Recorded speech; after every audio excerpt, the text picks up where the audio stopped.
tremblement. Alléluia. Alléluia. Gloire à notre Seigneur Jésus-Christ. Que tout soit fait pour ta gloire. Alléluia. Nous allons aller dans sa parole. Que la parole de Dieu puisse ce matin encore nous changer, nous transformer, nous renouveler, nous convertir et nous amener près de son cœur, là où est sa demeure. Nous allons prendre comme texte de base pour introduire Matthieu 3, verset 11.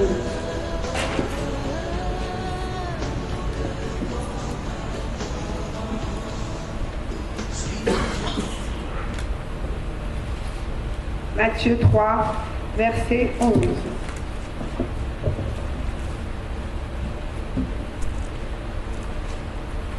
Mon billet.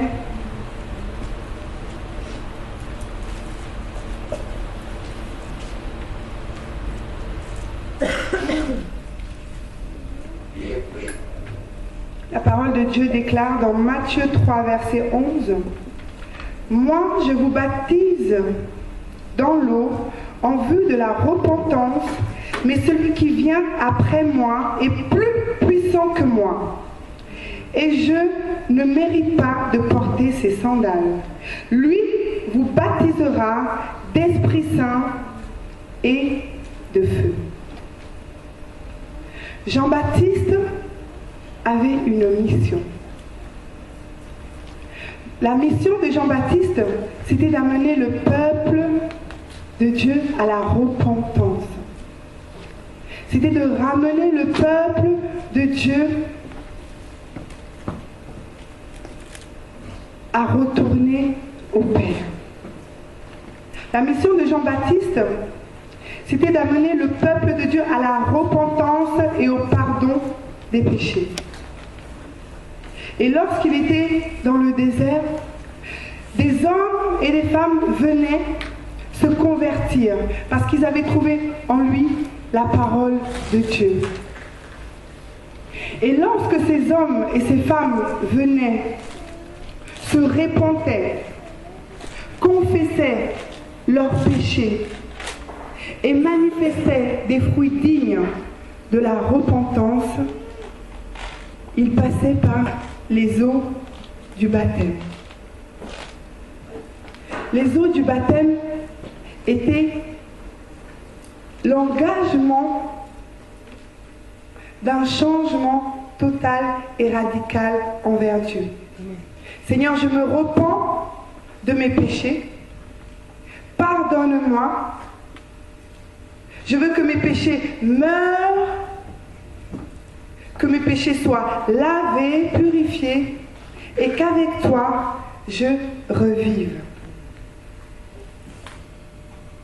Mais pour qu'ils passent par les eaux du baptême, Jean-Baptiste voulait voir en eux les fruits dignes de la repentance. Parce que c'était quelque chose d'important. C'était un engagement total à Dieu. Seigneur, je reviens à toi. Je m'engage à te suivre. Dans 1 Pierre chapitre 3, verset 21, Dieu dit c'est un engagement de bonne conscience envers l'Éternel. Jean-Baptiste était le précurseur qui devait préparer le chemin de celui qui devait venir. On lui demandait souvent, mais qui es-tu? Es-tu le Christ? Es-tu Élie? Qui es-tu? Il disait, moi, je vous baptise dans l'eau. Mais il y a quelqu'un qui va venir, qui est plus fort que moi, qui est plus puissant que moi. Celui-là seul vous baptisera de Saint-Esprit et de feu. Le baptême du Saint-Esprit, c'est une autre dimension. Le baptême du Saint-Esprit, c'est un accomplissement dans la vie du chrétien. Un indispensable pour sa survie. L'espèce est en voie de disparition, mes bien-aimés. Nous avons besoin du Saint-Esprit. Les chrétiens sont en voie de disparition. Pourquoi? Parce que oui, ils se sont repentis. Mais est-ce qu'ils ont attendu le baptême du Saint-Esprit?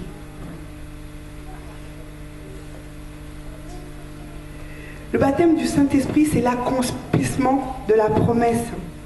Dans Joël 3, la parole de Dieu dit « Je répandrai mon esprit sur toute chair ». Dans Acte 1, verset 8, que nous allons prendre,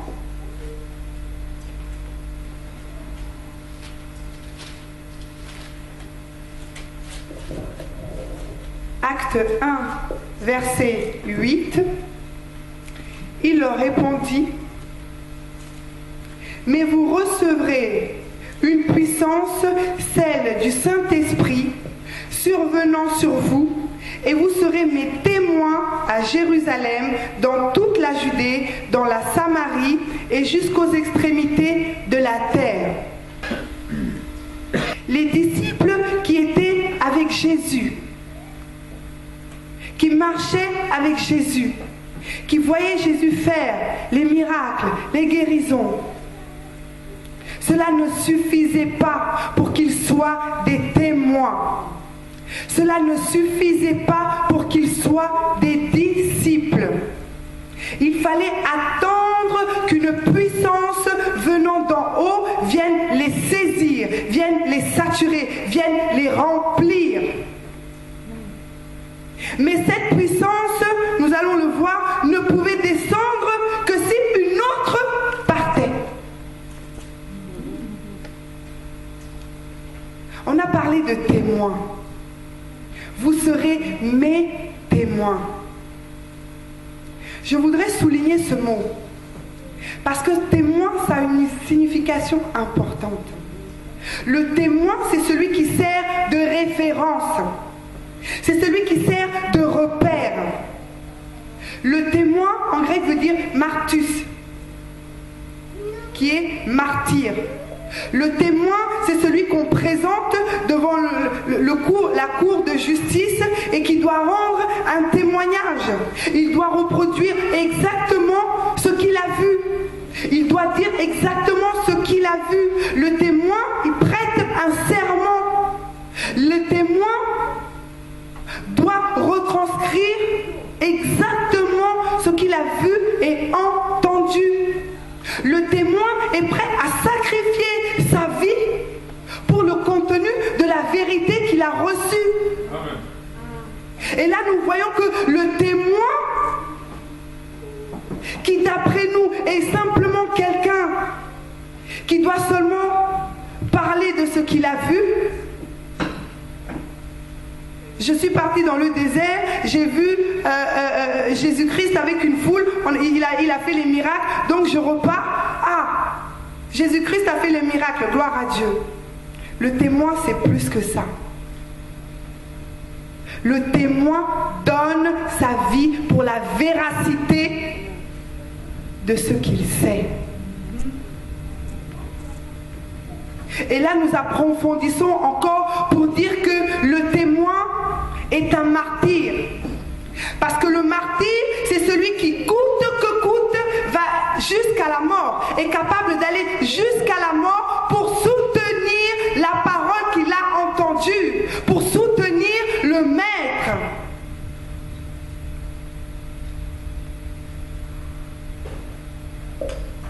Le témoin, c'est quelqu'un qui est inflexible, qui ne dépend pas des circonstances et des situations.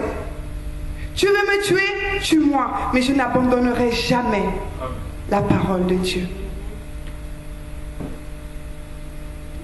Tu veux me compromettre? Jamais. Parce que ce que la parole de Dieu dit, c'est la vérité. Et ce que mon maître m'a enseigné, c'est d'avoir la ceinture de la vérité. il dit quelque chose de très important.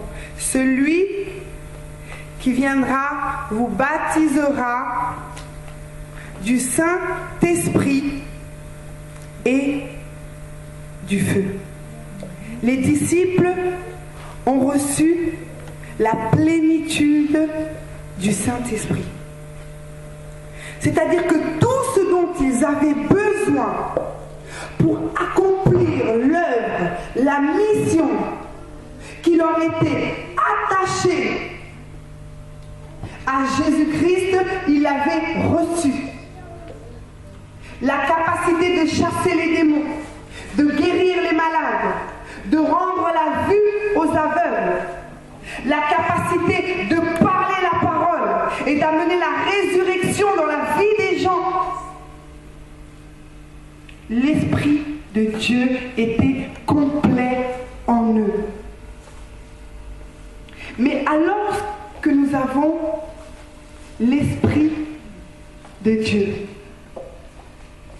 est-ce que pour Dieu, ça suffit?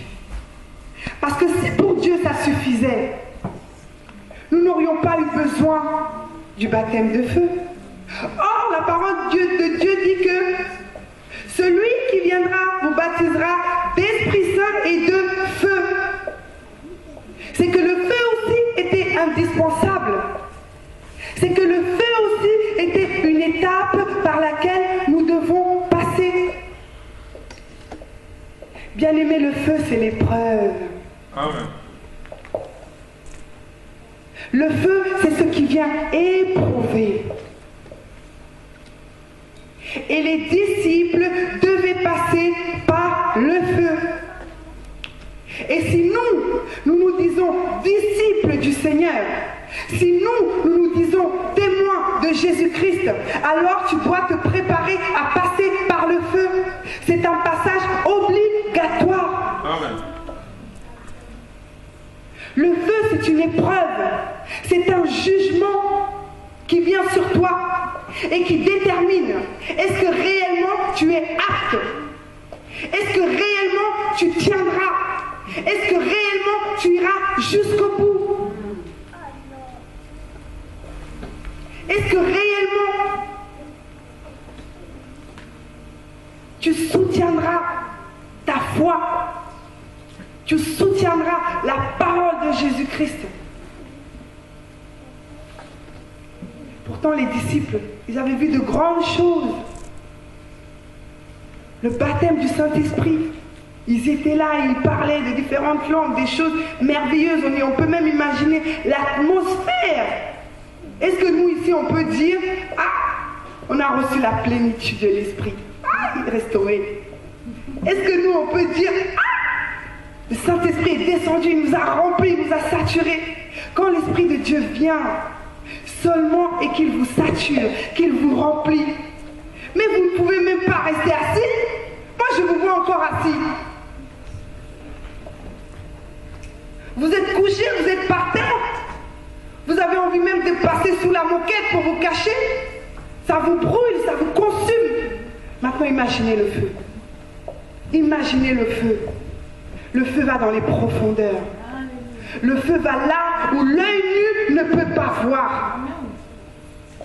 Le feu va là où il y a la poussière. Là, on peut voir que, ah non, elle a Dieu. Ah non, elle là, tous les jours, elle parle avec Jésus. Mais là où il y a la poussière, c'est le feu qui vient et qui brûle et qui épure. Le baptême du feu, c'est le baptême de l'épreuve. Et c'est mon thème ce matin. Aïe, c'est douloureux, Seigneur. Aïe, baptême de feu, l'épreuve. Mais qui aime l'épreuve? Qui aime l'épreuve? Qui aime passer par le feu? Personne. Ça fait mal, ça consume, ça t'oblige à te mettre plus bas que terre. Des fois même à demander la mort tellement c'est dur. Mais ce n'est pas ce que Dieu veut. ce n'est pas pour que nous mourions. Comme je l'ai dit tout à l'heure, c'est important de comprendre qu'il a d'abord fallu le baptême de l'Esprit, du Saint-Esprit, avant le baptême du feu. On ne peut pas mettre la charrue avant les bœufs. Des fois, on peut venir, ah vraiment, le Seigneur m'a baptisé, Dieu m'a baptisé de son feu, ah vraiment, quelque chose est venu sur moi. Non, c'est pas ça. C'est pas ça. Ne peut supporter l'épreuve du feu que celui qui a le feu. En d'autres termes, comme dirait notre bien-aimé docteur, ne peut supporter l'épreuve de Dieu, de l'esprit, que celui qui a déjà l'esprit. Amen. Sinon, c'est trop dur. Sinon, tu ne pourras pas te relever. Tu ne pourras pas remonter la pente. Mais Dieu fait bien les choses parce qu'il nous connaît. Il sait que dans cette épreuve-là, ces disciples-là, tels que je les connais, aujourd'hui oui, demain non. Aujourd'hui non, demain oui. S'ils ne passent pas par ces épreuves-là, ils vont errer dans le désert. Ils vont rester dans le désert. Ils n'entreront jamais à Canaan. Or, l'épreuve, ce n'est pas une finalité. Ce n'est pas la fin. Quand l'épreuve est là, on a l'impression que c'est fini. Ça ne va jamais finir. La situation là ne va jamais se terminer. Non, bien-aimé. Ça va finir. Mais c'est l'épreuve de l'esprit qui veut te donner maintenant le certificat de l'aptitude à être son témoin, à être son serviteur, à être son martyr. Jusqu'au bout, je le suivrai. Amen. Nous allons prendre pour exemple le peuple d'Israël. Quel grand modèle. Au travers d'eux, on a tous les schémas de la vie.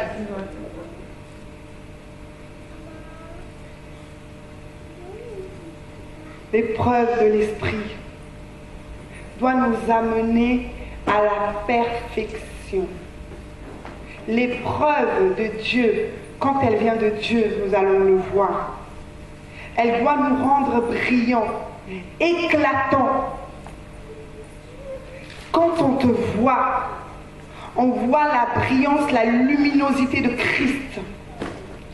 On ne voit plus ta poudre sur le visage, on ne voit plus ta chevelure, ton beau collier, mais on voit Christ.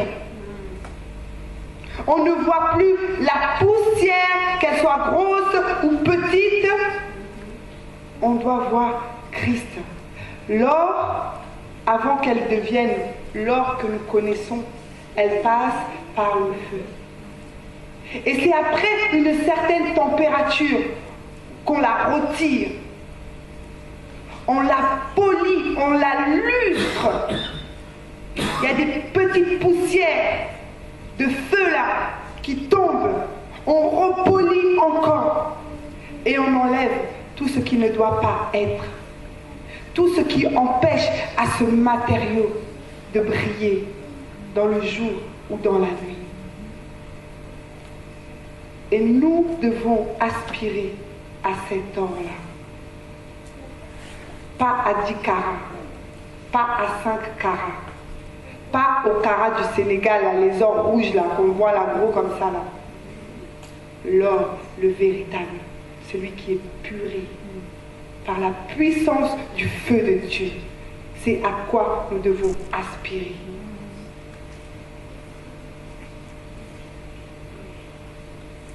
Et avant d'aller dans l'exemple d'Israël, la Bible nous dit dans 1 Jacques, on va prendre 1 Jacques,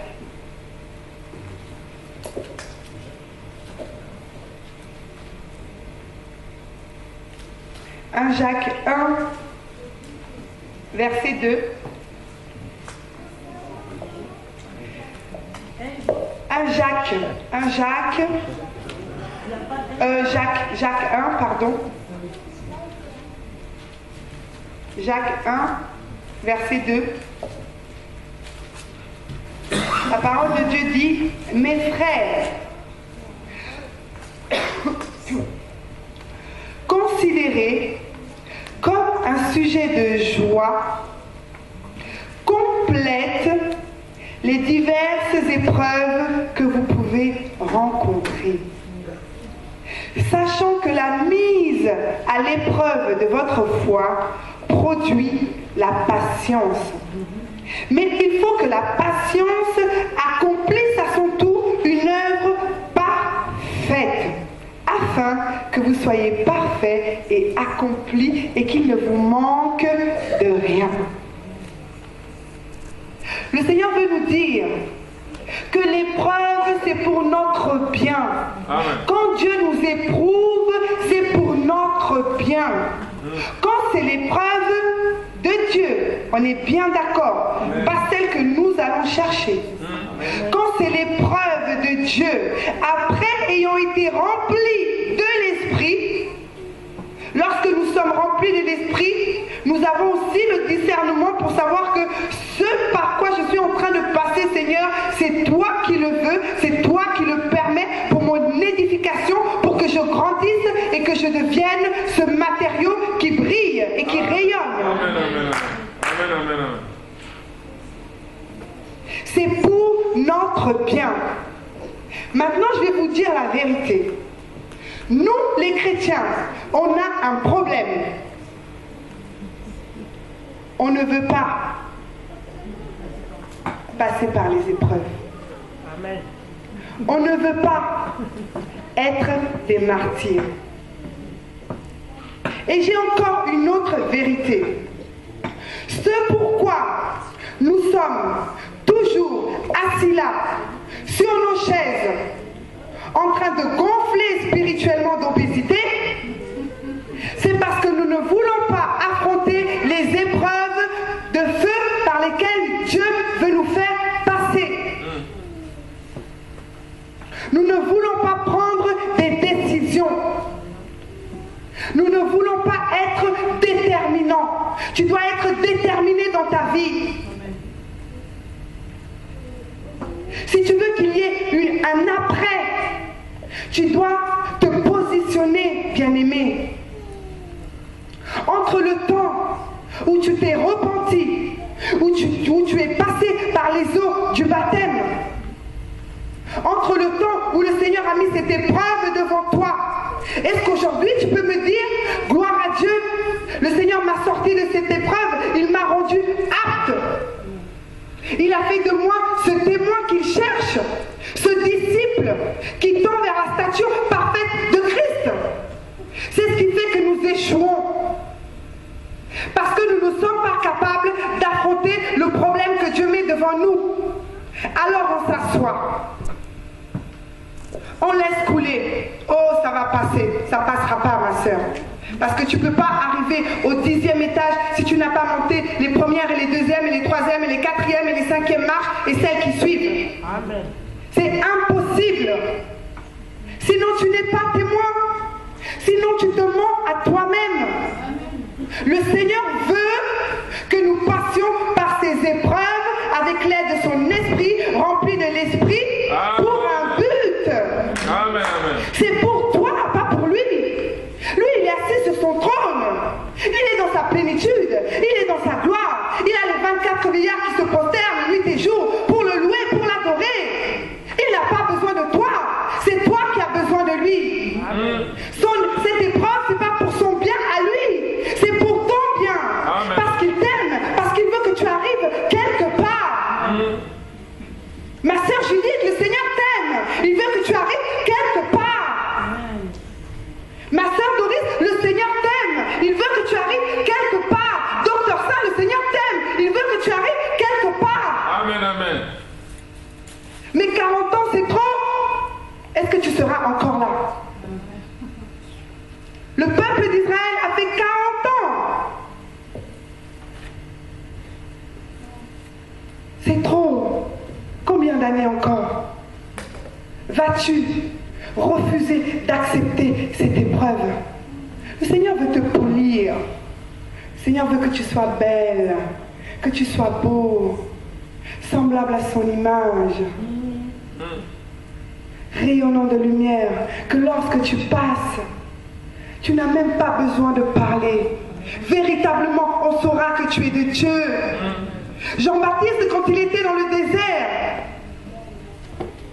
ses vêtements, des poils de chameau, de je ne sais quoi, dans le désert, peut-être il ne se lavait même pas, ou de temps en temps, si, il y avait l'eau du Jourdain quand même. Il devait être plus que baptisé. Mais Dieu veut nous amener quelque part. Et il dit ce matin, cette épreuve est obligatoire. Alors il faut te lever de ta chaise, prendre la parole et dire Seigneur, je suis prête. Si je dois mourir, je mourrai. Parce que de toute façon, tu mourras.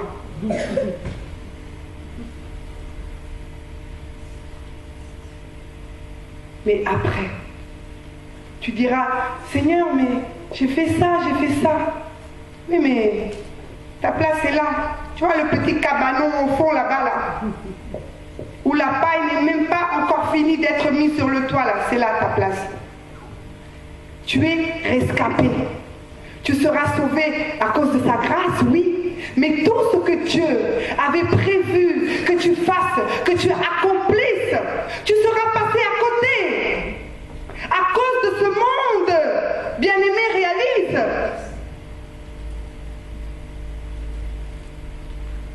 À cause de ce monde, à cause de ce que les gens peuvent dire, à cause de ta fatigue, de ta paresse. Ah, il fait trop froid. Ah, qu'est-ce qu'on va dire de moi? Ah, mon mari, qu'est-ce qu'il va dire de moi? Lève-toi et accepte. Accepte l'épreuve de ta vie. Nous allons voir l'exemple d'Israël.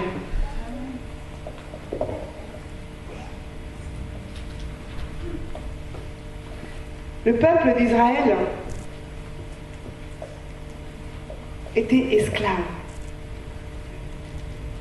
Tant qu'ils étaient en Égypte, ils étaient esclaves. Je n'ai pas de passage déterminé. C'est juste un exemple pour illustrer. Tant qu'ils étaient en Égypte, ils étaient esclaves. L'Égypte représente le monde. Tant que nous sommes dans le monde, nous sommes esclaves. Tant que nous sommes dans le monde, Dieu ne peut pas nous éprouver. Si tu es dans le monde et que tu dis que ah, Dieu m'éprouve, j'ai beaucoup d'épreuves, c'est pas Dieu. Dieu éprouve, comme on l'a dit tout à l'heure, je le répète, ceux qui sont remplis de l'Esprit.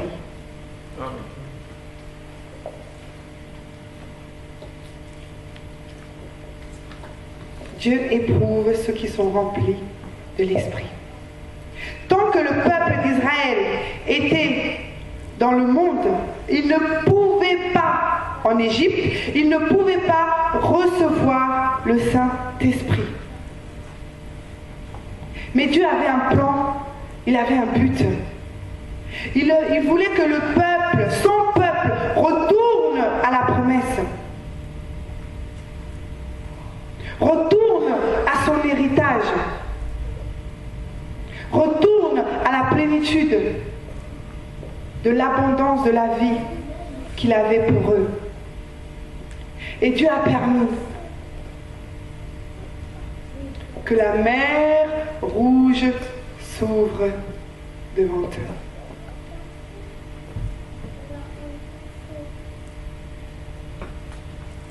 Lorsque la mer rouge s'est ouverte, le peuple d'Égypte, le peuple d'Israël, sorti d'Égypte, est passé au travers cette mer rouge. Cette mer rouge symbolise les eaux du baptême. Ils sont sortis de la captivité. Ils sont sortis du monde. Ils sont sortis du péché. Mais après la mer rouge, ils ne pouvaient pas rester au milieu. Parce que la mer rouge, c'était pour un temps. Il y a des chrétiens, ils sont tout le temps dans la repentance. Je me repens, je me repens, je me repens. Le lendemain, le même péché. À quoi ça sert? La mer rouge, c'est pour un temps. Parce que nous voyons que le peuple d'Israël, lorsqu'il est sorti de la mer rouge, la mer a englouti les Égyptiens qui venaient pour les combattre.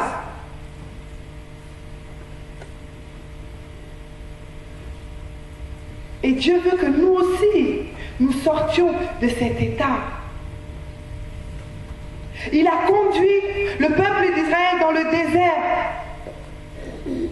Parce que dans le désert, il n'y avait rien. Tu pouvais faire un 360 degrés sur toi-même, il n'y avait rien, si ce n'est du sable, et du sable, et du sable. Vous connaissez l'histoire, ils ont murmuré, murmuré, murmuré et murmuré. Il y en avait même qui préféraient retourner à leur esclavage. Alors que Dieu venait de faire un miracle.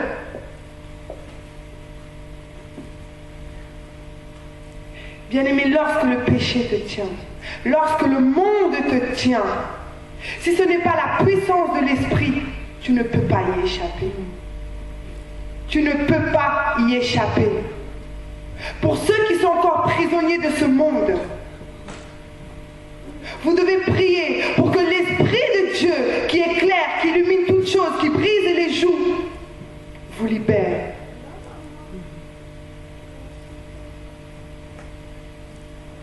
Ils sont passés par le désert.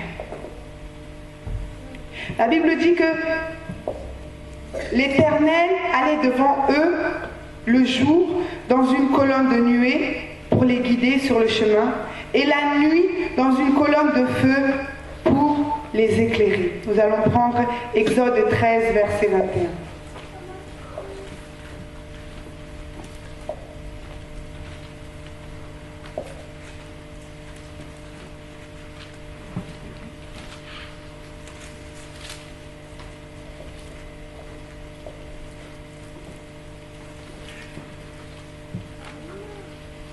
Exode 13, verset 21.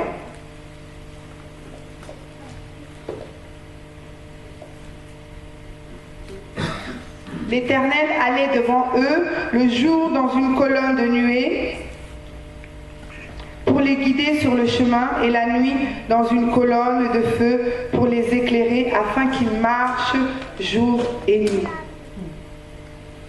Dans le désert, nous avons besoin d'être éclairés. Nous avons besoin du Saint-Esprit. Le Saint-Esprit, c'est le souffle de tout chrétien. Sinon, tu es mort, inconnu.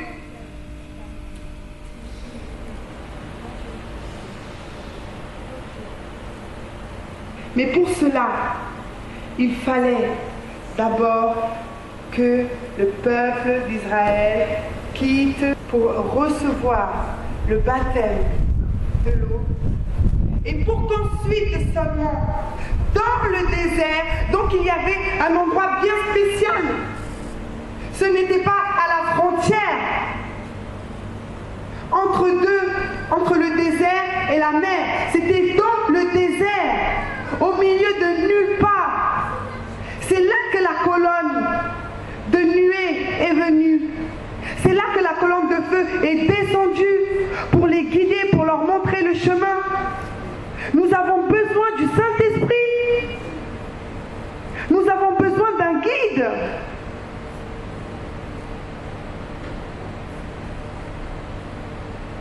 Comment peut-on être chrétien sans l'Esprit de Dieu? Comment peut-on marcher d'une manière digne de Jésus-Christ, sans que lui-même nous montre le chemin. C'est notre précurseur. Il a fallu que cette puissance monte pour qu'une nouvelle puissance descende. Mais en réalité, c'est la même puissance. C'est Dieu lui-même. Sous une autre forme. Mais c'était Dieu lui-même. Donc, en tant que chrétien, tu dois avoir cet esprit-là. Tu dois avoir l'ancien des jours. Parce que nous n'avons pas cette intelligence pour savoir ce qui est doux, parfait et agréable à Dieu, sans avoir Dieu lui-même.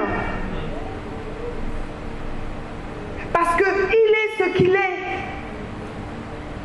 Et nous devenons ce qu'il est. Et nous devons tendre vers ce qu'il est. Et le modèle de Christ doit être imprégné en nous. C'est ça, être une habitation, un temple. Seigneur, fais de moi une habitation. Comment sans être rempli de son esprit? Parce que l'Esprit de Dieu a pour but d'effacer ce que nous sommes, le moi, le paraître, pour que maintenant Christ soit présenté au monde. Maintenant, si tu viens et que tu veux présenter Christ et que tu te présentes, tu es faux, tu es menteur. C'est indispensable, c'est vital, c'est le souffle du matin, c'est la rosée du ciel. Tout ton être. Examine-toi, bien-aimé. Est-ce que tout ton être te dit que je suis là? Ou c'est seulement la main qui dit je loue Jésus? Ou c'est seulement les pieds qui disent je saute pour Jésus? Ou seulement la bouche qui dit loué soit l'Éternel? Tout ton être, tout ce qui respire en toi doit louer l'Éternel, doit proclamer ses œuvres, doit proclamer sa souveraineté dans ta vie. Tu ne peux pas être combiné. Où tu es, où tu n'es pas. Tu ne dois pas être froid, ni tiède. Il n'y a pas une juste température. Avec Christ, c'est tout. Avec Christ, c'est passionné. Avec Christ, c'est abandonné. Quand l'Esprit de Dieu en toi te parle, il ne te dit pas, essaye seulement d'être. Il te dit, donne-toi à Christ. Abandonne-toi à Christ. Soumets-toi à Christ. C'est comme ça que l'Esprit de Dieu parle. Et si ce n'est pas le cas, alors rentre en toi-même et dis, Seigneur, en réalité, je n'ai pas encore reçu ton esprit. En réalité, je ne suis pas encore rempli de la plénitude de ton esprit. Parce que mes pieds me parlent le contraire. Ma main me dit le contraire, touche le contraire. Ma bouche loue et adore ce qui est contraire à ce que ton esprit me dit. Nous devons nous ressaisir et mettre la vérité de la parole devant notre miroir. Et notre miroir, c'est l'Esprit de Dieu. Le peuple d'Israël ne pouvait pas affronter le désert tout seul. Ils avaient besoin de cette colonne de feu qui marchait devant eux. Et nous avons besoin de la colonne de feu. Et notre colonne de feu, c'est Jésus-Christ. C'est Jésus-Christ. C'est Jésus-Christ, libéré en nous par son esprit. Le désert, ce n'est pas une finalité. C'est dur, on a soif, on a faim. Mais Jésus dit que celui qui boit de mon eau n'aura plus jamais soif. Si tu bois l'eau de Jésus, si tu bois l'eau de la parole, tu n'auras plus de doute, tu n'auras plus de crainte, tu n'auras plus besoin d'aller chercher les joies et les plaisirs de ce monde pour te donner un semblant de bien-être.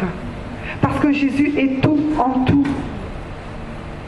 Il est tout en tout. Mais pour qu'il soit tout en tout, tu dois devenir son tout. Tout lui donner, tout abandonner. Sur le moment, c'est difficile, bien-aimé. Moi, la première, j'ai eu du mal. J'ai été jeune. Je voulais faire la fête, les boîtes de nuit, danser, les copains. J'ai dit, Seigneur, je sais que je dois te servir, mais laisse-moi encore un peu. Laisse-moi encore un peu. Jusqu'au jour où il m'a dit, c'est tout ou rien. Si tu ne veux pas, c'est pas grave, mais c'est tout ou rien. Ne viens plus dans ma maison, t'asseoir, me louer, pleurer toutes les larmes de ton corps, parce que l'esprit qui est en toi te culpabilise. Te dit, est-ce que tu te souviens où tu étais? Et tu viens maintenant te présenter devant le trône de ton Dieu. Repends-toi et reviens à moi, parce que c'est toujours la parole de Dieu. Dieu ne te juge pas pour te dire, je ne veux plus de toi, ôte-toi de ma présence. Il dit, repends-toi et reviens à moi. Je ferai de toi mon délice. Je ferai de toi ma pierre précieuse. Je ferai de toi mon diamant. Amen. Dieu ne rejette personne. Mais nous devons arrêter de croire que oui, viens tel que tu es, ce n'est pas grave. Au fur et à mesure du temps, tu verras, le Seigneur fera. Oh, c'est joli à entendre, ça nous fait du bien. Oh Seigneur, j'ai encore un peu de temps. Encore un peu de temps. Le martyr là, c'est trop dur, Seigneur. J'ai encore un peu de temps. Tu vois, Seigneur, mon mari, il n'est pas vraiment converti, donc vraiment amener la parole dans la maison là, c'est difficile. Encore un peu de temps. Mais je peux quand même venir à l'église le dimanche. Je suis là, moi et toi. On se parle, on se connaît. Tu connais mon cœur, Seigneur. Tout. Il veut tout. Il veut tout. Il est notre bien-aimé. Il veut que tu sois son épouse. Il veut que tu sois à lui une épouse. Il veut te redonner la virginité de ta jeunesse. Il veut enlever de ta maison la prostitution. Il veut enlever de ta maison l'idolâtrie. Il veut que tu sois sa fille, sa bien-aimée, son épouse, sa colombe, son objet de plaisir, son objet de plaisir. Le désert, ça fait mal. L'épreuve, ça fait mal. Deutéronome 8, verset 2. Deutéronome 8, verset 2, comme je le soulignais tout à l'heure. Le désert, ça fait mal. Mais il y a un but, une finalité. Volontairement, le Seigneur dit, tu te souviendras de tout le chemin que l'Éternel, ton Dieu, t'a fait faire pendant ces 40 années dans le désert, afin de t'humilier, de t'éprouver, pour reconnaître ce qu'il y avait dans ton cœur et si tu observais ses commandements, oui et non, c'est clair. Le Seigneur veut voir ce qu'il y a à l'intérieur, la profondeur de ton être, de ton âme. On peut mentir à Dieu, on peut mentir aux hommes, pardon. Mais la Bible dit que l'Esprit de Dieu sont de même les profondeurs du Père. Alors à plus forte raison, toi, où penses-tu te cacher? Où penses-tu aller? Tu peux venir t'asseoir. Même moi, mettre mon superbe fouloir, m'agenouiller, adorer, pleurer toutes les larmes de mon corps. Oh, elle est sainte. Mais Dieu connaît les profondeurs de mon âme. Si je mens, il le sait. Si je suis fausse, il le sait. Alors quand tu sers ton Dieu, ne le sers pas pour que les hommes te voient, pour que les hommes te considèrent. Lorsque tu sers ton Dieu, sers-le parce qu'il est Dieu. Sers-le parce qu'il est digne. Peu importe ce que les hommes peuvent dire. Maintenant, si tu viens dans la maison de Dieu, bien-aimé, et que tu t'assois, et que tu n'oses même pas louer, adorer, parce que tu as peur qu'on vienne dire que non, elle saute trop, elle crie trop. Ce n'est pas les hommes qui vont te sauver, c'est Dieu. Amen. Celui à qui tu dois te concentrer pour être ce parfum de bonne odeur. C'est celui qui est assis sur son trône.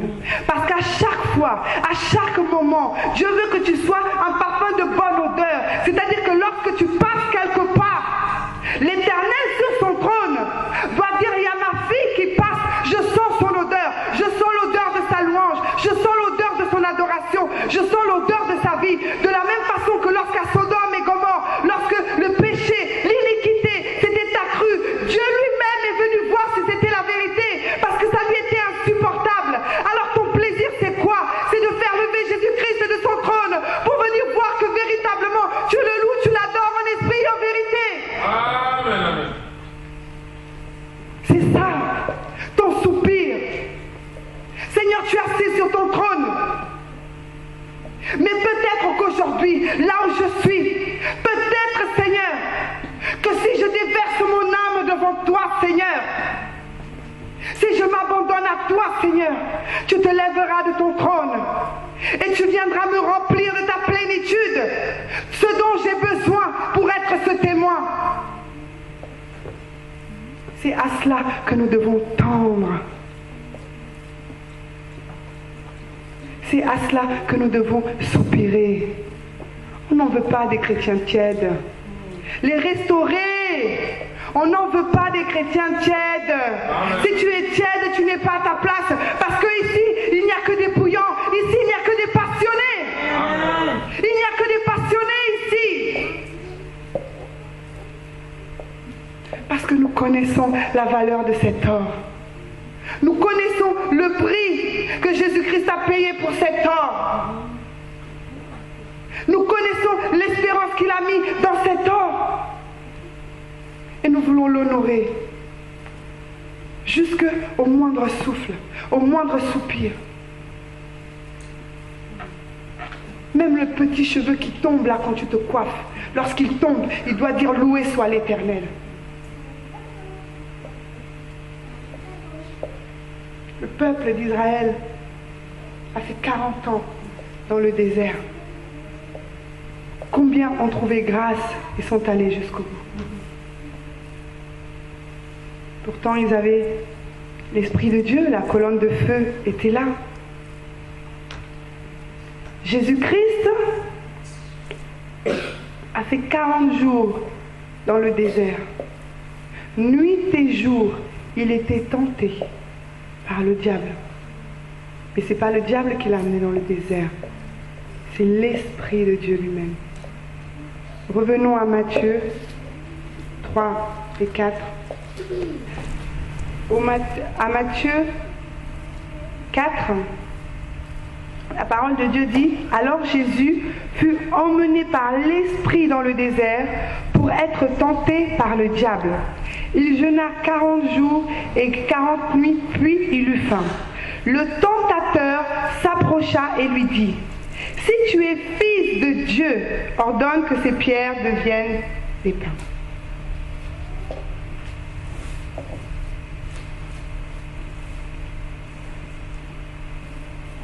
Les deux épreuves, Israël et Jésus, c'était des épreuves qui venaient de Dieu. Jésus-Christ, 40 jours dans le désert.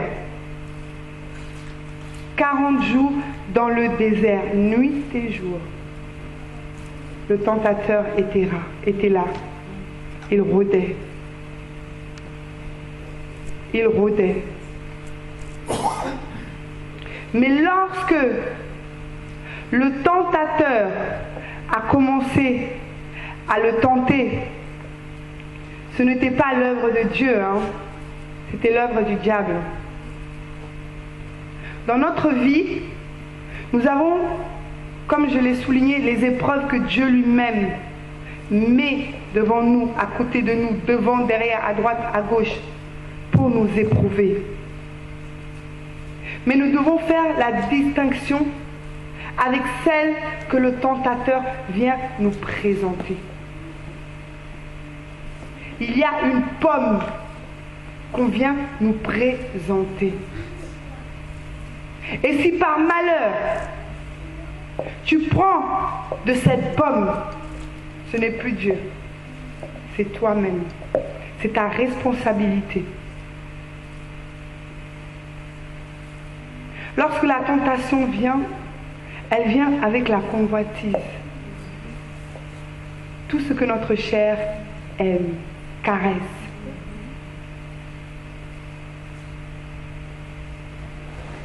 Et ce qui m'a surpris, c'est que la même parole que le Père avait utilisée pour décrire son Fils, pour attester de son Fils, c'est cette même parole que le diable a utilisée pour tenter Jésus-Christ.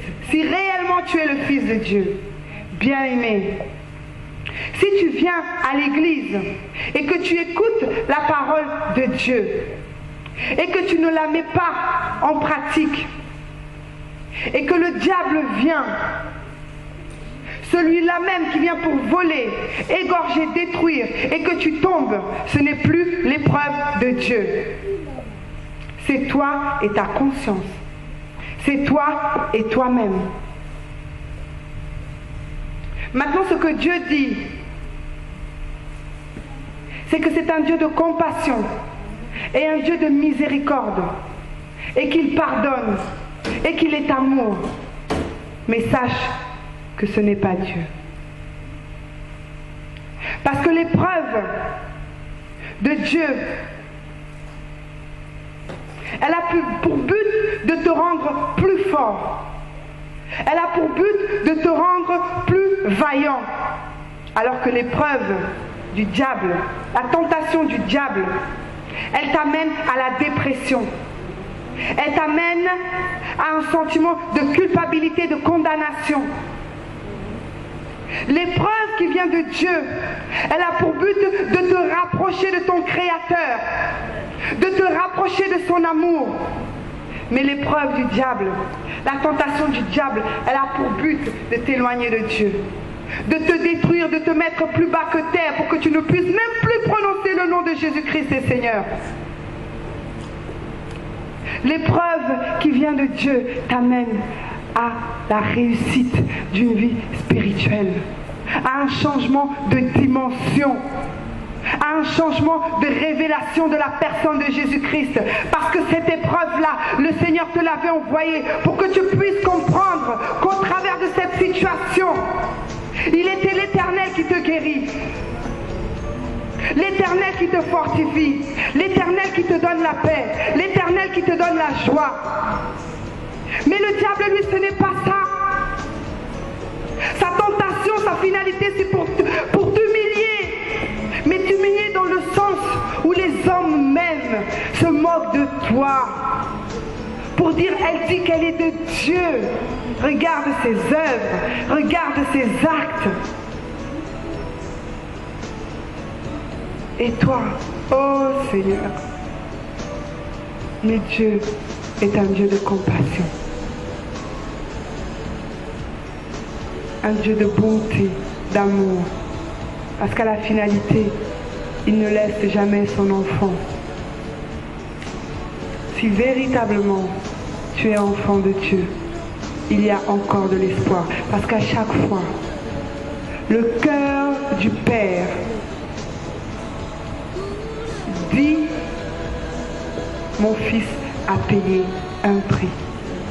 Je ne peux pas l'exclure, l'abandonner, le rejeter à cause de cet amour manifesté au travers de Jésus-Christ.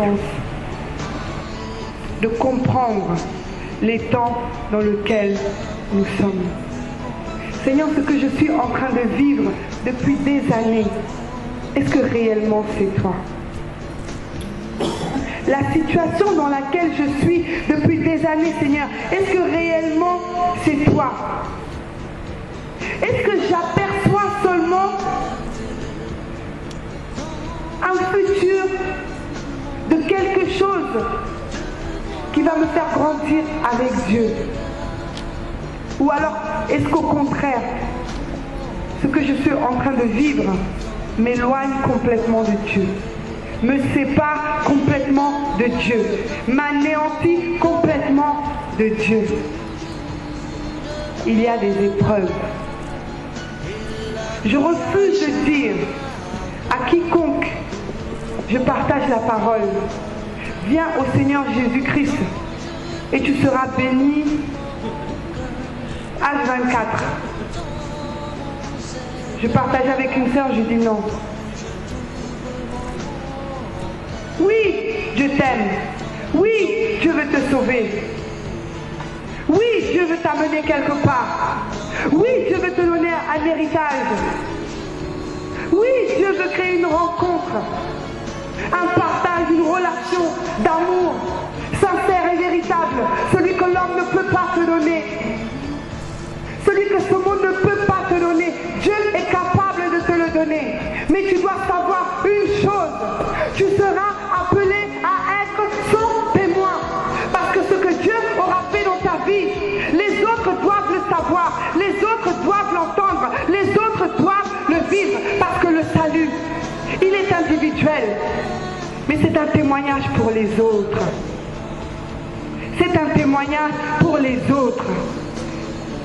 Mais bien aimé, tu dois accepter l'épreuve. Indéniable, indiscutable, obligatoire. Si tu en doutais ce soir, la parole de Dieu est claire. Obligatoire. Si réellement tu aspires ce que je crois pour chaque personne ici présente, si réellement tu aspires au plus profond de ton être, que tu tends à être ce disciple, ce témoin, accepte l'épreuve, mais ne reste pas dans l'épreuve, parce que tu dois produire le fruit qui fait que Dieu va te donner ce certificat d'aptitude. Merci Seigneur pour l'épreuve, oui, mais il faut bien en sortir un jour. Le but, ce n'est pas d'y rester, de se lamenter et d'appeler frères et sœurs, pasteurs, docteurs, Seigneur, soutiens-moi. C'est dur l'épreuve de Dieu, parce qu'on aime bien ça aussi, hein. Mais c'est pour un but. Persévère, fortifie-toi, Saint-Périn, détermine-toi, positionne-toi jusqu'au bout, Seigneur. Que le vent souffle, qu'il neige, qu'il vente, qu'il pleuve, jusqu'au bout, Seigneur. Je me tiendrai à toi, mon roc, mon rocher, mon bouclier. Et alors, toi aussi tu auras la couronne de gloire. Alléluia. Toi aussi, tu auras une place sur le trône de Jésus-Christ. Gloire soit rendue à notre Dieu pour sa parole. On va se lever, passer un temps dans la prière.